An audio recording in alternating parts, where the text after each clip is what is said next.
Hi friends, எல்லாருக்கும் வணக்கம். இன்றைக்கி பார்த்திங்கன்னா பாதாம் பால் தான் செய்ய போகிறேன். அதுக்கு நான் ஒரு 1/2 லிட்டர் பால் எடுத்து தண்ணி விடாமல் காய்ச்சிக்குவோம். இதுக்கிடையில் நான் ஒரு 15 பாதாம் எடுத்து ஊற வச்சுருக்கேன். அந்த பாதாம் தோலையெல்லாம் எடுத்து மிக்ஸி சாரில் சேர்த்துக்குவோம். அது கூட 2 ஏலக்காய், கொஞ்சம் போல் மஞ்சத்தூள், அதுக்கப்புறம் காய்ச்சி ஆற வச்ச பால் கொஞ்சம் ஏற்கனவே வச்சுருந்தேன், அந்த பாலும் மிக்ஸ் பண்ணிக்கிறேன். ஏன் மஞ்சத்தூள் சேர்த்துருக்கேன்னா என்கிட்ட குங்குமப்பூ இல்லை, அதனால் நான் மஞ்சத்தூள் சேர்த்துக்கிட்டேன்.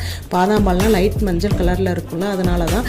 2வது மஞ்சத்தூள் உடம்புக்கும் நல்லது, அதனால் வந்துட்டு நீங்கள் சேர்த்துக்கலாம். அந்த வாசனையெல்லாம் வராது. இப்போ பால் அடுப்பில் வச்ச பால் நல்லா கொதிச்சிருச்சு. அது கூட சர்க்கரை சேர்த்துட்டு நம்ம நல்லா பேஸ்ட் மாதிரி அரைச்ச பாதாம் பருப்பு பேஸ்ட்டு அது கூட சேர்த்து நல்லா சுண்டை வர்ற வரைக்கும் நல்லா கிண்டி எடுத்துக்குவோம்.